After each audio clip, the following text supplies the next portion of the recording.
సంవత్సరాల తరబడి government job కోసం వేచి చూస్తున్నారా? కేవలం 8 నెలల్లో మీ కల నెరవేర్చుకోండి. వెంటనే కింది నంబర్స్‌కి కాల్ చేయండి.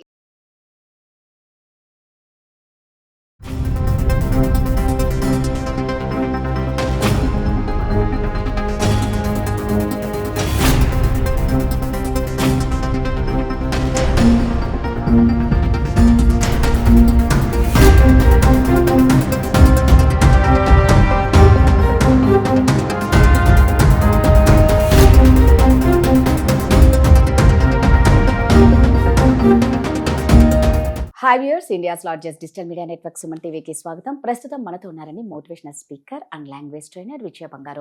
అమ్మ నమస్తే అమ్మ. అమ్మ, మనమందరం మంచిగా హ్యాపీగా ఆనందించాల్సిన విషయం, గర్వించదగ్గ విషయం మన ఆపరేషన్ సింధూర్ గురించి. నిజంగా మనకు నిన్న జరిగిన యుద్ధంలో అమ్మ ఈ సుదర్శన చక్రం అనేది మనకి ఎంత బాగా ఉపయోగపడిందంటే ఆ రోజు రష్యా దేశం నుంచి మనం కొనుగోలు చేసి ఎంత మంచిది అయ్యింది అంటే, ఎంత ముందు ఆలోచనతో అది ఆల్రెడీ ఆ వెపన్ అనేది కొనిపెట్టడం అనేది ఈ రోజు మన దేశాన్ని అది ఎంత కాపాడిందమ్మా సుదర్శన చక్రం లాగా. అప్పుడు మనం కొని పెట్టేసుకొని ఇప్పుడు అవసరాన్ని ఎప్పుడు ఎలా వస్తుందో తెలియదు. ఆ సుదర్శన చక్రం ఏమిటంటే S-400. అది కొన్నప్పుడు ఎందుకు కొన్నారు ఇవన్నీ అని కమెంట్ చేసిన వాళ్ళు ఇవాళ మనకి అదే చాలా ఆదుకుంది కూడా. ఆదుకుందమ్మా నిజంగా చెప్పాలి అంటే మనకి రష్యాకి ఉన్న ఆ ఫ్రెండ్షిప్ వల్లే అప్పట్లో కొన్నారు కాబట్టి మోదీ గారు. ఇప్పుడు మనకు అది ఎంత యూజ్ అయ్యిందంటే నిజంగా అందరం హ్యాపీగా ఫీల్ అవ్వాల్సి వస్తుంది అనమాట. ఇంకొకటి అమ్మా, మామూలుగా ఇప్పుడు ఈ పాకిస్తాన్ కి ఏ దేశాలు సపోర్ట్? పాకిస్తాన్ కి సపోర్ట్ చేసేది ఓన్లీ రెండు మూడు దేశాలండి. ఒకటేమో టర్కీ, ఒకటేమో చైనా. సో వాళ్ళు ఆ రెండు, ఇంకొక దేశం మాత్రమే సపోర్ట్ చేస్తుంది. ఈవెన్ అమెరికా దేశం కూడా కంట్రీ కూడా మనకే సపోర్ట్ చేస్తుంది. కొన్ని విషయాలలో ఇది వరకు సపోర్ట్ చేసేవాళ్ళు పాకిస్తాన్ కు, కానీ ఇప్పుడు మనకే సపోర్ట్. సో ఆల్మోస్ట్ అన్ని కంట్రీస్ మనకి సపోర్ట్ చేస్తున్నాయి, ఎక్సెప్ట్ 2-3 కంట్రీస్ అంతే. సో ఇది నిజంగానే అంటే సపోర్ట్ ఎప్పుడైనా ఎందుకు చేస్తారండి, ఎటువైపు న్యాయం ఉంటే ఎటువైపు వీళ్ళకి అన్యాయం జరిగింది అన్నప్పుడు మాత్రమే వీళ్ళు సపోర్ట్ చేస్తారు. అంటే ఒకానొకప్పుడు అమెరికా వాళ్ళకి పాకిస్తాన్ వాళ్ళకి సపోర్ట్ చేసిన వాళ్ళు ఇవాళ వాళ్ళకి సపోర్ట్ చేసి మనను సపోర్ట్ చేస్తున్నారంటేనే తెలిసిపోతుంది. సో మనకు వాళ్ళు సపోర్ట్ చేయబట్టి అంటే ఆల్మోస్ట్ అన్ని దేశాలు ఒకటి రెండు చేసి చేయనంత మాత్రాన మనకు జరిగే నష్టం ఏమి లేదు. మీరు అన్నట్టుగా ఆ సుదర్శన చక్ర అనేది చాలా ఉపయోగపడుతుంది. సో అంటే ఇమీడియట్ గా ఎప్పుడైతే మనల్ని అటాక్ చేస్తారో ఆటోమేటిక్ గా అది ఆపరేట్ అవుతుంది, యాక్టివేట్ అయిపోతుంది అన్నమాట. సో దానివల్ల మనం చాలా మటుకు సేవ్ అవుతున్నాం. ఇది 22nd మనకి జరిగిందండి ఈ దుర్ఘటన. సో దాని తర్వాత మనము అంటే వెంటనే మనం అటాక్ చేయలేదు వాళ్ళని. సో చాలా వ్యూహరచన చేసిన తర్వాత 7th అర్ధరాత్రి నుంచి ఇది యుద్ధం స్టార్ట్ అయిపోయింది. అర్ధరాత్రి 1:30-2 మధ్యలో స్టార్ట్ అయిపోయింది. సో ఇప్పటిదాకా దాదాపు 100 మంది టెర్రరిస్టులను మనము మట్టు పెట్టాము. సో ఇంకొక గ్రేట్నెస్ అంటే దీన్నంతా ఆపరేట్ చేసే వాళ్ళు ఎవరంటే లేడీ ఆఫీసర్స్ ఇద్దరు. సో మనకంటే ఇది సమాధానం ఏంటంటే, మీ దగ్గర మగవాళ్ళు మమ్మల్ని అటాక్ చేశారు, మా దగ్గర ఆడవాళ్లే మీకు సమాధానం చెప్తున్నారు అని మనం గ్రేట్ గా చెప్తున్నాం. సో దీని పేరు, ఈ ఆపరేషన్ పేరు సింధూర్ అని పెట్టారు. సింధూర్ అని ఎందుకు పెట్టారంటే అందరి ఇది పసుపు పోయింది కాబట్టి మన మోదీ గారు ఆలోచించి దీనికి ఈ నామకరణం చేశారు. సో చాలా విజయవంతంగా ఇది జరుగుతుందండి.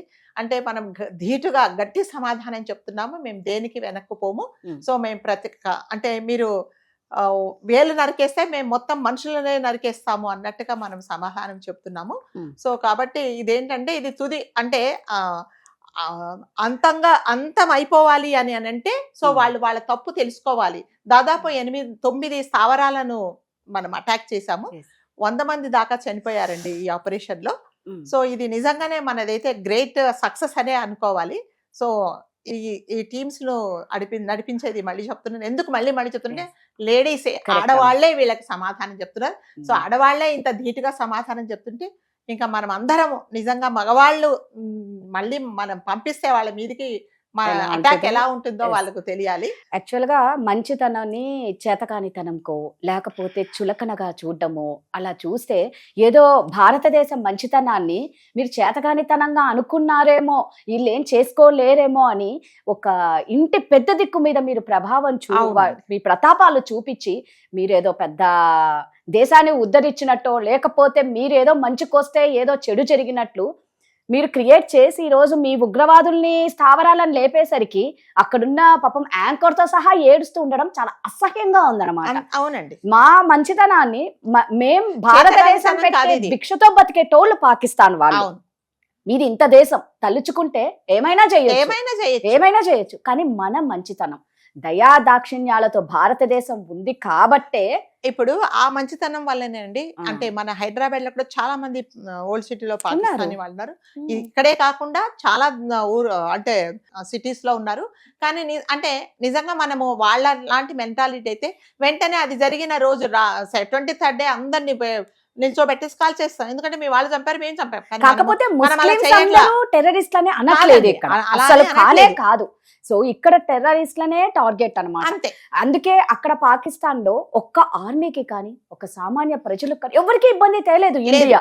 అంటే మంచితనంతో ఉన్న వాళ్ళు చేతగాని వాళ్ళ కింద లెక్కేసి వాళ్ళు ఏం చెయ్యలేరు అనుకుంటే సైలెంట్ గా చూపిస్తారు. అంటే మన యుద్ధం ఎవరితోనంటే సామాన్యులతో కాదు. సో ఓన్లీ ఆర్మీ ఉగ్రవాదులతోనే, టెర్రరిస్ట్లతోనే మన యుద్ధం.